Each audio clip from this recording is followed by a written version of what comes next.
ईश्वर की प्यारी संतानों के रूप में मेरे निज आत्मा उस आंतरिक प्रकाश की खोज करो जो सदा शांत है और सभी दुखों से परे है। उस महान प्रतीक योग को धारण करो जिसको धारण करने से समस्त संसार बिना हानि उठाए आपका अनुगमन करता है तथा शांति, स्वास्थ्य एवं सुव्यवस्था को उपलब्ध होता है।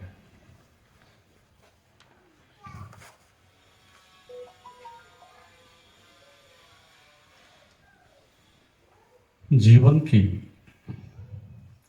दो धाराएं हैं। एक धारा ऋषि की वह है जो मनुष्य को हृदय से उस अमृत की तरफ ले जाती है, हृदय से श्रद्धा से उस आनंद की तरफ ले जाती है जहां मनुष्य दुखों से मुक्त होता है। दूसरा एक ढंग है दुखों से मुक्त होने का जहां मनुष्य नेति नेति करके नकार की भाषा में उस परम सत्य तक पहुंचता है जिसको हम योग की भाषा कहते हैं। पहली भाषा भक्ति की भाषा है, काव्य की भाषा है, अर्थात काव्य का मार्ग है। उसमें प्रथम कदम से ही मनुष्य संगीत के साथ अपने जीवन को जीने लगता है। ऋतस्य यथा प्रेत, वो समस्त समष्टि के साथ, नियति के साथ, जीवन के आंतरिक नियमों के साथ एक रस अपने को संतुलित करने लगता है। अर्थात वो कोई संघर्ष नहीं करता, वो नदी के साथ, उसकी धारा के साथ गति करता है। इसलिए ये मार्ग ऋषियों का मार्ग, वेदों का मार्ग, उपनिषदों का मार्ग, जहाँ व्यक्ति श्रद्धा, भक्ति, प्रेम इन सब की पराकाष्ठा से, इस सब की सहजता से जीवन के आंतरिक नियमों का पालन करते हुए उस बुद्धत्व को उपलब्ध होता है। ये मनुष्य की उस दशा की अवस्था है कि जब मनुष्य इस पृथ्वी पर अत्यंत सरलता से, शांति से, सहजता से, आनंद से, प्रकृति के नियमों से जी रहा था। इसलिए सतयुग में कहा जाता है कि वहां मनुष्य को कोई प्रयास करने की आवश्यकता नहीं, क्योंकि वहां हृदय में सतत अहर्निश उस श्रद्धा का प्रकाश, प्रेम का प्रकाश सहजता से उमड़ रहा है। न वहाँ संदेह है, न कोई तर्क है, न कोई मेरे की भाषा है, न कोई आसक्ति है। अभी इस पृथ्वी पर मनुष्य नूतन, पावन, पवित्र उसका पदार्पण हुआ है। अभी ऐसा है जैसे कि सुबह का उगता हुआ सूरज, उसको आप खुली आंखों से देख सकते हो, उसके सौंदर्य को निहार सकते हो। इसलिए सूर्य के प्रकाश को पृथ्वी तक आने में लगभग 8 मिनट लगते हैं। उतने तक आप उसका उत्सव मनाएं, देखें, कोई हानि नहीं। लेकिन इसके बाद उसकी किरणें जब प्रखर हो जाती हैं, तेजस्विता को उपलब्ध हो जाती है, तब उसको नग्न आंखों से देखना आसान नहीं हो जाता है। उसके लिए आपको साधना चाहिए, अथक प्रयास चाहिए। इसलिए वह भी साधना की जा सकती है, लेकिन बहुत लंबी साधना के बाद आप सीधे सूरज को देख सकते हैं। लेकिन वो 8 मिनट ऐसे हैं कि कोई भी देख सकता है। ये अंतस्थ की हृदय की पवित्रता श्रद्धा के साथ पहली मनुष्य के लिए प्राथमिकता है कि मनुष्य अपने उस स्वभाव से ही सत्य को अनुभव करे। ये अधिक सुगम होगा। इसलिए जो लोग सात्विक भाव से अनादि काल से अपनी उस सकारात्मक ऊर्जा के साथ उस सतोगुण की प्रधानता के साथ शिष्यत्व के साथ संसार में गति करते हैं, उनके लिए स्वाभाविक रूप से ही ये श्रद्धा ऐसे ही है जैसे कि पानी खड्डों को तराशता है, उसे कुछ परिश्रम नहीं करना पड़ता। तो हम सब की दो संभावना है। यदि प्रथम संभावना के साथ मनुष्य के हृदय से इस नियति को, जीवन को, प्रकृति के नियमों को जोड़ दिया जाए तो सत्य को पाना इतना ही आसान है, पूर्णता को, बुद्धत्व को उपलब्ध होना इतना ही आसान है जितना कि एक व्यक्ति को दुख को ग्रहण करने के लिए, नकारात्मक शक्ति को ग्रहण करने के लिए पुरुषार्थ करना पड़ता है।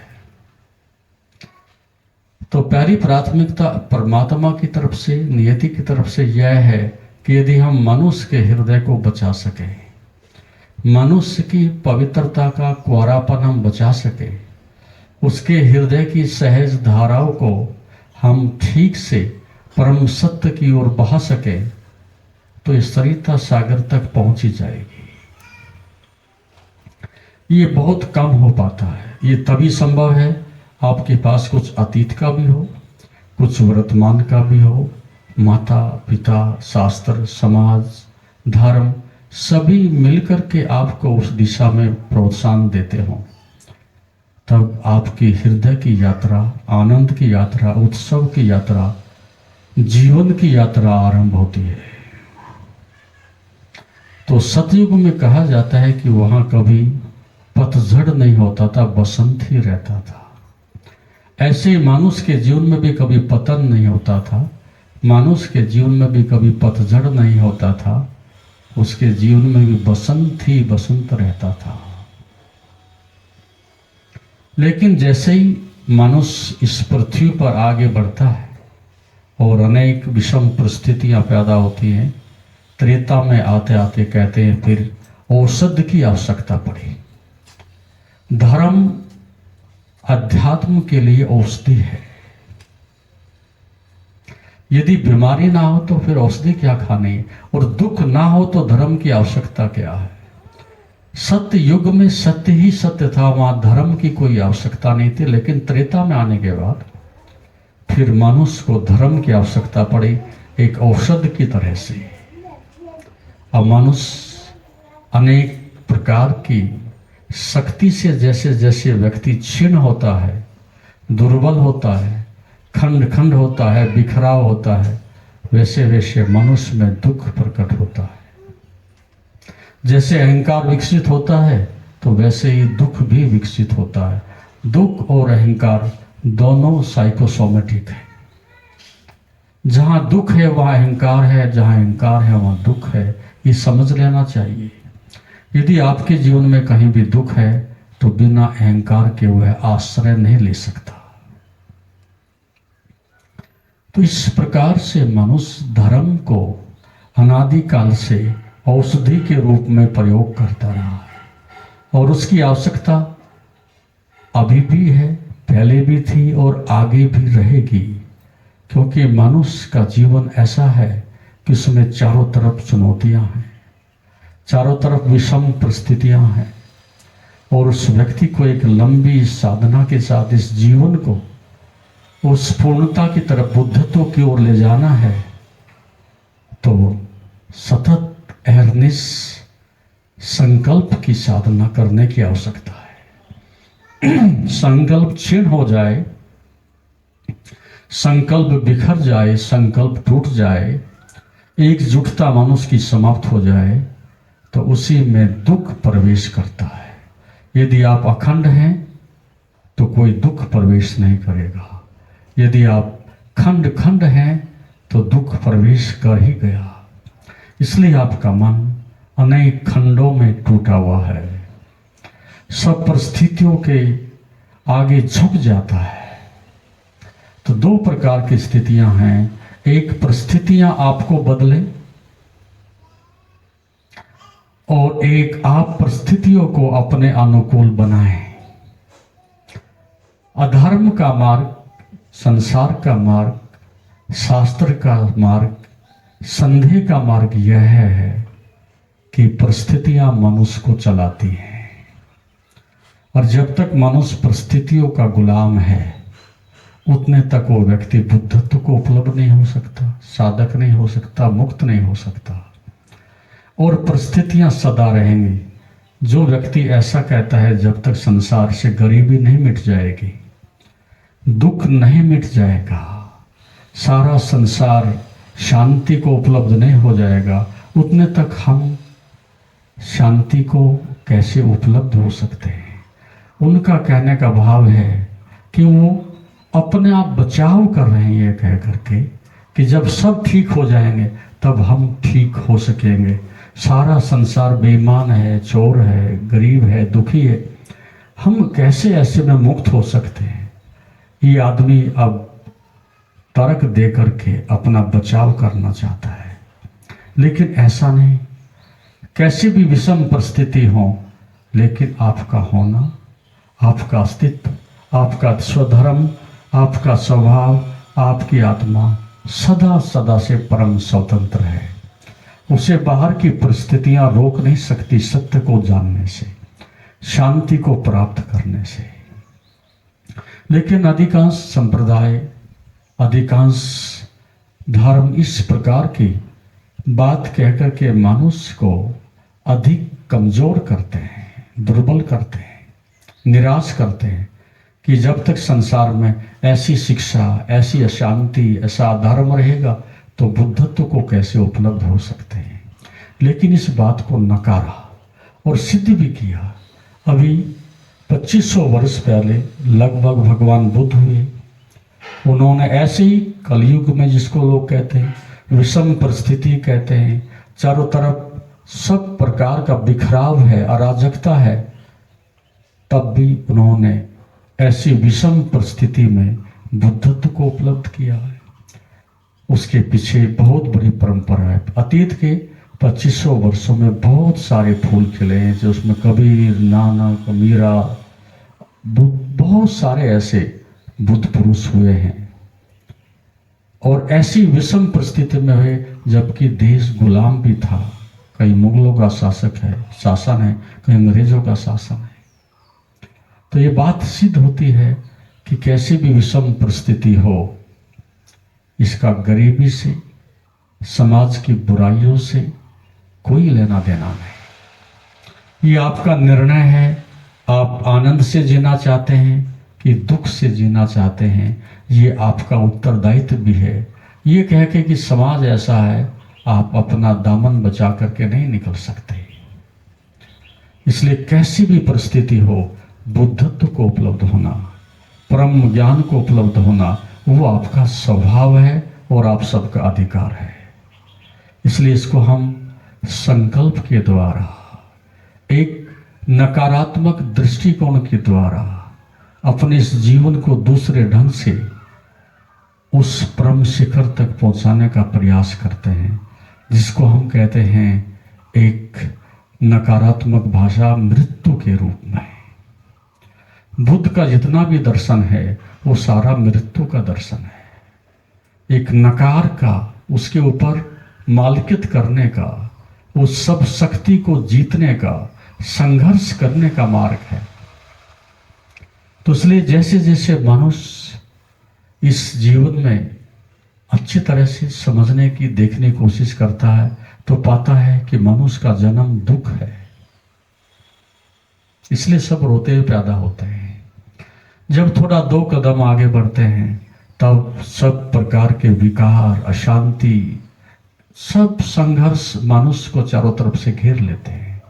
काम, क्रोध, लोभ, अहंकार, सब जितने भी अंदर छिपे हुए विकार हैं सब प्रकट होते हैं। और उसके आगे जवानी, फिर बुढ़ापा, फिर बीमारी, फिर मृत्यु।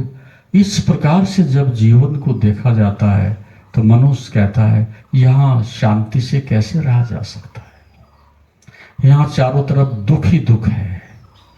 इस प्रकार से भगवान बुद्ध ने इस दुख को गहराई से देखा, अनुभव किया और एक बौद्ध धर्म के रूप में इस प्रकार का दर्शन विकसित किया अध्यात्म के लिए कि मनुष्य जीवन दुख है, इस संसार में दुख का कारण है, इस संसार में दुख से बचने की उपाय है, विधि है। और ऐसा संसार में हो चुका है कि अनेक अनेक लोग दुख से मुक्त हुए हैं, इसलिए हम भी मुक्त हो जाएंगे। चार बातें उनके दर्शन में, उनके जीवन में, उनके अनुभव में सार रूप से कही गई हैं और इसी पर धम्मपद आदि उनका जो बड़ा ग्रंथ है वो खड़ा किया गया है। जीवन दुख है। अब आप जैसा देखते हो इसमें चारों तरफ से ऐसी कोई सुगंध नहीं आती, ऐसी कोई शांति और प्रेम की धारा, कोई करुणा बहती नहीं दिखती जिसमें आप ये कह सके कि यहाँ सब सुख और आनंद से रह सकते हैं। प्रत्येक आदमी के अंदर जब झांकते हो, देखते हो तो दुख ही दुख दिखाई पड़ता है। क्यों? क्योंकि काव्य खो गया है, क्योंकि सहजता सरलता खो गई है, क्योंकि हृदय का प्रकाश, उसकी स्वतंत्रता, उसकी नमनीयता मनुष्य की धीरे धीरे विषम परिस्थितियों में खो गई है। ऐसा मनुष्य के साथ लाखों वर्षों से हो रहा है। एक दिन में ऐसा नहीं होता कि मनुष्य के हृदय की स्वाभाविक श्रद्धा समाप्त हो जाए, जीवन की सकारात्मक ऊर्जा नकारात्मकता में बदल जाए। ऐसा बहुत लंबे समय से होते होते अब स्थिति यह है जिसको हम कलयुग कहते हैं। उसका अर्थ यह है कि मनुष्य की दृष्टि इतनी नकारात्मक हो जाएगी कि जहां संसार में वस्तुएं तो बचेंगी, पद प्रतिष्ठा तो बचेगी, लेकिन मनुष्य नहीं बचेगा। ऐसी स्थिति का नाम ही कलयुग है। तो यहाँ चारों तरफ पदार्थ ही पदार्थ है, पदार्थों के प्रति राग ही राग है और राग के साथ बंधन होता है, दुख होता है। तो अब का जो युग है पदार्थ का युग है, विज्ञान का युग है, सुख सुविधा का युग है, मेरा मेरा ये अहंकार का युग है। तो इसमें बुद्धत्व को प्राप्त करने के लिए जो विधि काम में लाई गई है वो नकार की भाषा में है, वो मृत्यु के रूप में है, दुख के रूप में है और उसको साधन बनाया गया है कि मनुष्य जिसको ये समझता है भ्रांति से कि यहाँ सुख ही सुख है, उसको उघाड़ करके देखने के बाद पता चलता है कि प्रत्येक सुख के पीछे दुख छिपा हुआ है।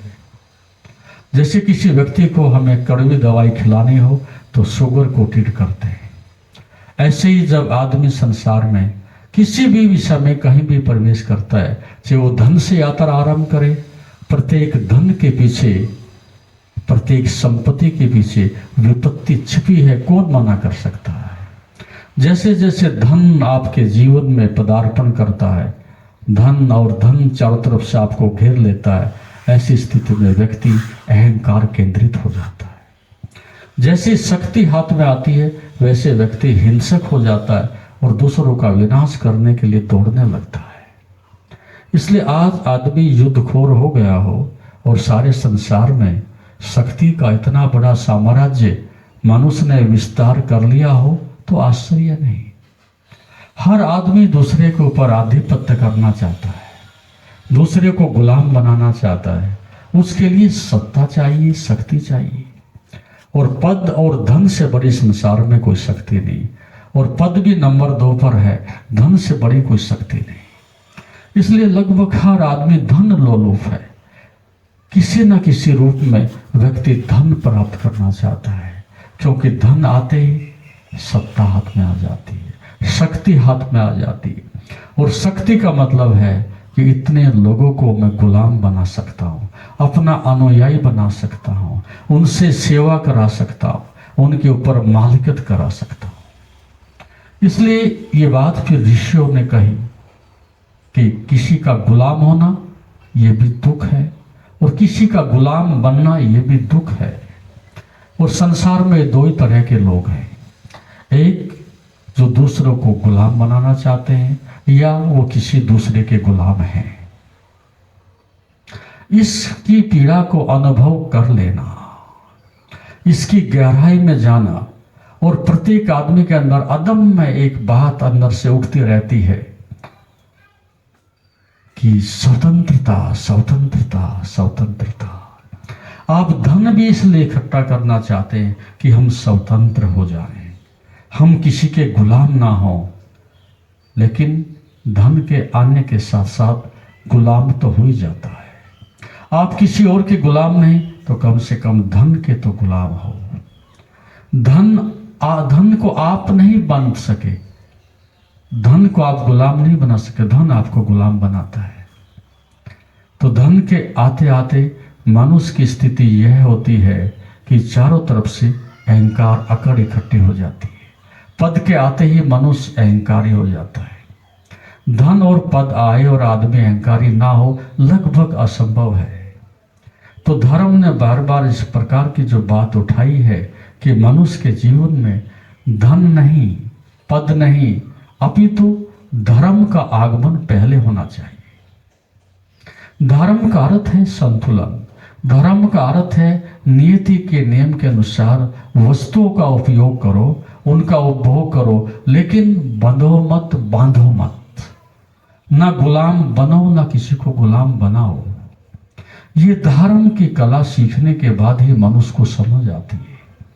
तो समाज में एक व्यवस्था थी, धर्म की एक व्यवस्था थी। इससे पहले कि धर्म तुम्हें बांधे, आप धर्म का उपयोग करना सीख जाए। इससे पहले कि मनुष्य के ऊपर आप मालिकियत करें, करुणा और प्रेम का पाठ आप पढ़ लें, तो आप किसी को गुलाम नहीं बना सकते। दुखी आदमी दूसरे को गुलाम बनाएगा, लेकिन आनंद में जीने वाला व्यक्ति, सुख से जीने वाला व्यक्ति किसी को गुलाम नहीं बनाएगा। तो हमने इस बात की चिंता सबसे पहले की थी कि मनुष्य को बुद्धत्व की ओर ले जाया जाए, मनुष्य को धर्म की तरफ ले जाया जाए, मनुष्य को अपने से, अपने आनंद से पहले जोड़ दिया जाए, तो फिर मनुष्य दूसरे को दुख नहीं देगा। और ये आश्चर्य की बात नहीं है, ये सब आप प्रतिदिन देखते हो कि आदमी ऐसा क्यों करता है। सुखी आदमी कभी दूसरे को दुख भी नहीं देगा। सुखी आदमी कभी किसी प्रकार से किसी को गुलाम भी नहीं बनाएगा। सुखी आदमी के पास कठोरता नहीं होती, एक तरह की विनम्रता होती है। तो जब तक मनुष्य धार्मिक नहीं होता, उतने से पहले वो दुख से मुक्त नहीं होता। तो एक मार्ग है भक्ति का मार्ग, और दूसरा मार्ग है योग का मार्ग। भक्ति का मार्ग है कि मनुष्य सहजता से ही उस भक्ति को, प्रेम को लेकर के ही पैदा होता है। प्रेम मनुष्य का स्वाभाविक नैसर्गिक सद्गुण है, और हिंसा, अहंकार, नकारात्मकता, ये सब मनुष्य अपनी बुद्धि से उपार्जित करता है, पैदा करता है। तो जो मनुष्य पहले से ही इस सौभाग्य को प्राप्त कर लेता है, उस भक्ति के मार्ग से, अपने जीवन के मार्ग से जोड़ लेता है, उसके जीवन में ना उसको कोई अहंकार होता है, ना किसी प्रकार का उस व्यक्ति में किसी को गुलाम बनाने का भाव होता है। तो हमें समझना अब ये है कि दो प्रकार के आदमी हैं। स्वाभाविक रूप से कुछ हैं कि जो हार्ट डोमिनेटिंग है, जिनकी श्रद्धा स्वाभाविक रूप से, जैसे स्त्रियों में स्वाभाविक रूप से श्रद्धा होती है, तो उनका मार्ग सदा से लगभग भक्ति का मार्ग रहा है। और मनुष्य का अधिकांश मन अकड़ से और अहंकार से भरा हुआ रहा है, उसके लिए एक योग का मार्ग रहा है। उस योग के मार्ग में इस बात की प्रधानता रही है कि मनुष्य अपनी समस्त शक्तियों को सकारात्मक करे, अपने समस्त बिखरे हुए विकल्प को एक संकल्प में बांधे, अपनी शक्तियों को, इंद्रियों को अंतर्मुख करने के लिए सतत वह साधना करे।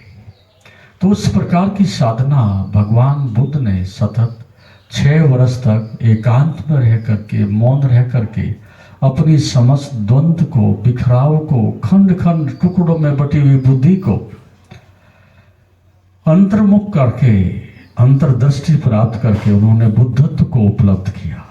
बहुत संघर्ष करके उन्होंने उस अवस्था को प्राप्त किया और उनकी एक आनापान सती विधि, एक विपස්සना की विधि, सजगता की विधि उन्होंने विकसित की।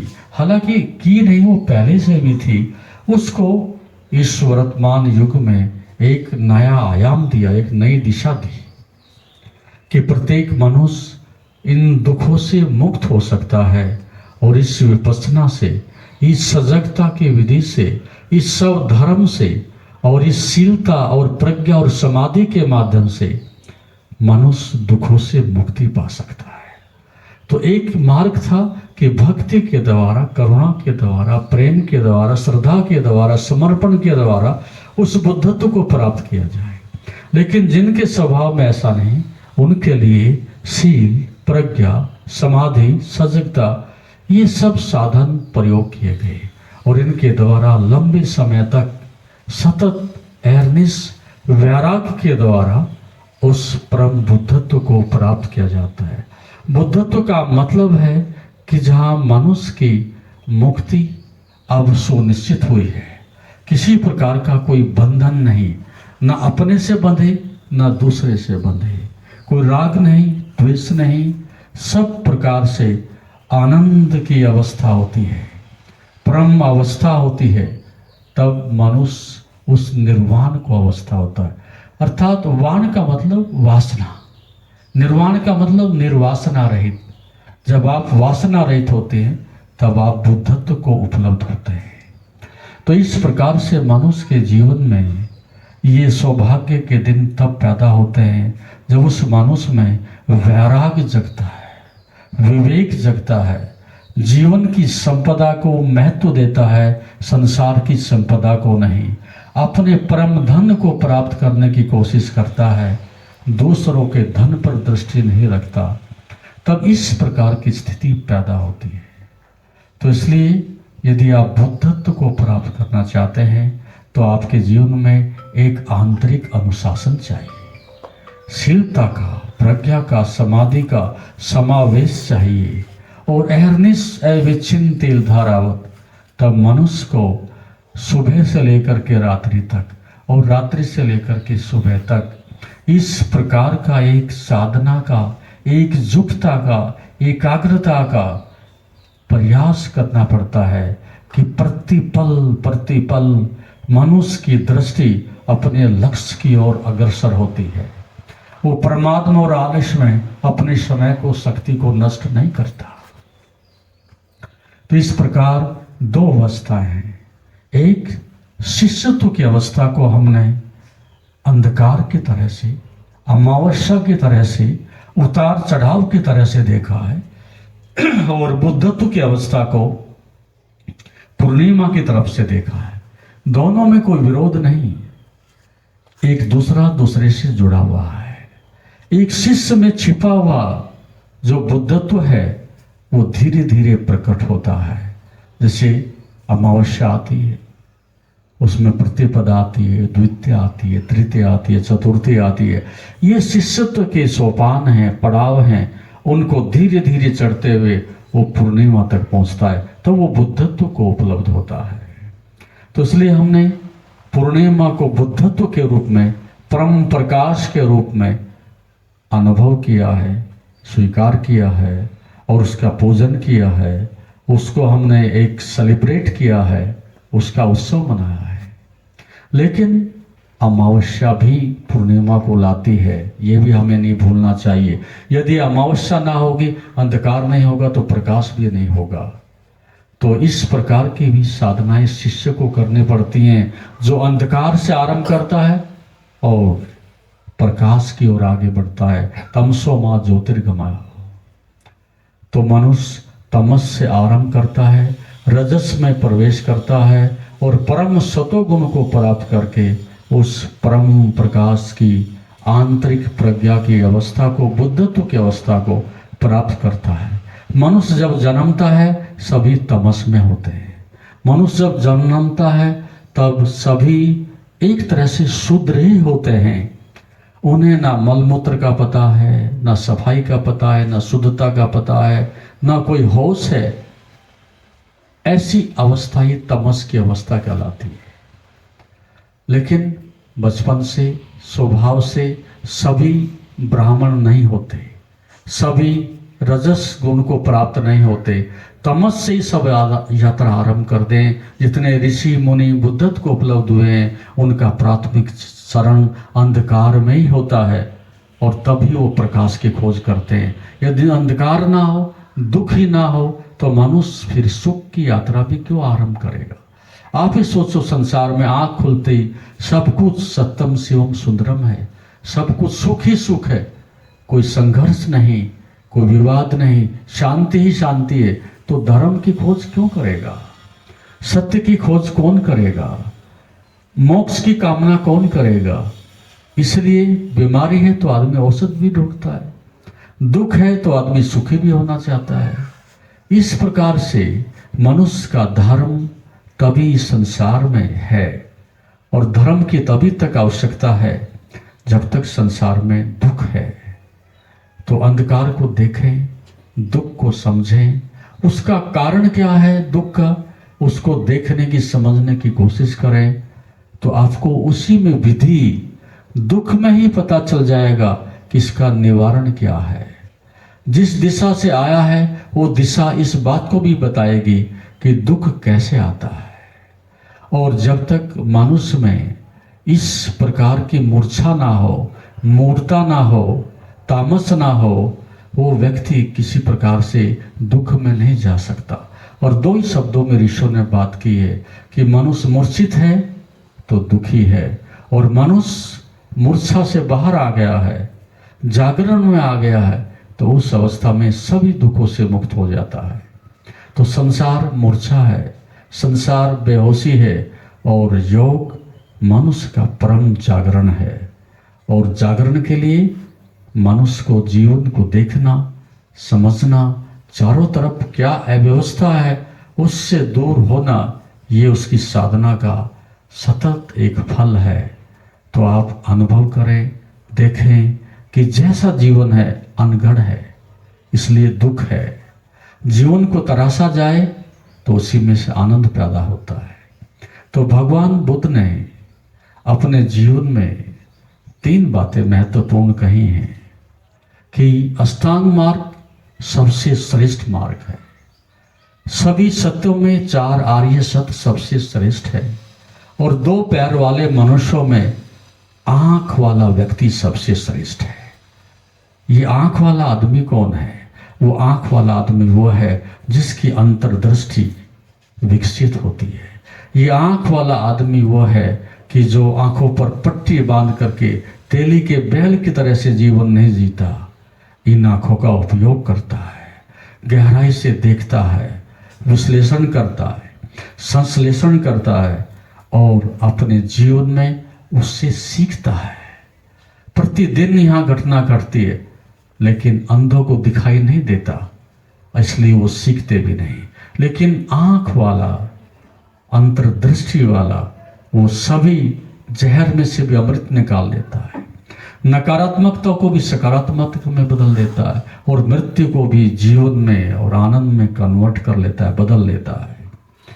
तो 2 पैर वालों में जो आंख वाला है, आंख तो आप सोचते हैं सभी के पास है, लेकिन सभी के पास आंखें हैं लेकिन दृष्टि नहीं है। एक देखने का आध्यात्मिक अंतर्दृष्टिकोण नहीं है, इसलिए प्रत्येक आदमी देखते हुए भी वो नहीं देखता जो देखना चाहिए था। हम परंपरागत देखते हैं, शास्त्रों की आंखों से देखते हैं, शब्दों से देखते हैं, अपने अनुभव से नहीं देखते। तो समस्त अध्यात्म इस बात के लिए मनुष्य को बार बार प्रेरित करता है, अपनी अंतर्दृष्टि विकसित करिएगा, अपने अनुभव से देखिएगा, एक सकारात्मक दृष्टिकोण से संसार को देखने की कोशिश करिएगा, और प्रकृति और परमात्मा के बीच एक संतुलन बनाइएगा। तब मनुष्य अपनी इस अंतर्दृष्टि से मुक्ति का रास्ता प्रशस्त करता है। तो इसलिए 3 मार्ग भगवान बुद्ध ने 8 मार्ग अष्टांग योग उनका अपना एक मार्ग है अलग से। उन्होंने उसको अंतर्दृष्टि कहा है, संकल्प का मार्ग कहा है, सम्यक आजीविका कहा है, सम्यक व्यायाम कहा है, सम्यक आजीविका कहा है, सम्यक समाधि कहा है, सम्यक ध्यान। इस प्रकार से 8 भागों में अपने जीवन का उन्होंने दर्शन व्यक्त किया है। और भगवान बुद्ध का जीवन बहुत व्यापक और उनका दर्शन पूरे पाश्चात्य जगत में आज भी छाया हुआ है। आज कितने भी किसी की नास्तिकता आ जाए और कहीं कितनी भी किसी प्रकार से धर्म में अधर्म की क्रांति आ जाए, लेकिन बुद्धत्व का जो जीवन है वो वैज्ञानिक है। और पश्चिमी देशों में तो उसकी बाढ़ आई हुई है। वो व्यक्ति कहता है कि जैसे वैज्ञानिक अपनी प्रयोगशाला में प्रयोग करता है और सिद्ध करता है, हमारा मार्ग भी ऐसा है। आप कहीं ले जाओ, कसौटी पर कसो और ये खरा है और मनुष्य को मुक्ति दे सकता है, किसी प्रकार की भी विषम परिस्थिति हो। लेकिन ये मार्ग कभी असफल नहीं होता और ना कभी असफल होगा। इसलिए उनके मार्ग में सहजता से 4 बातों को, जीवन दुख है, दुख का कारण वासना है, तृष्णा है, और उससे मुक्त होने का विपश्यना ध्यान साधन है, और उसका परिणाम निर्वाण मुक्ति है। इस प्रकार से मनुष्य बुद्धत्व को उपलब्ध होता है। और आप भी अपने बुद्धत्व को सुनिश्चित कर सकते हैं। अपने बुद्धत्व को, जो सबका अपना मौलिक अधिकार है, आप पुनः प्राप्त कर सकते हैं और तृष्णा रूपी इस नदी से, भव सागर से पार हो सकते हैं। हरि ओम तत्सत।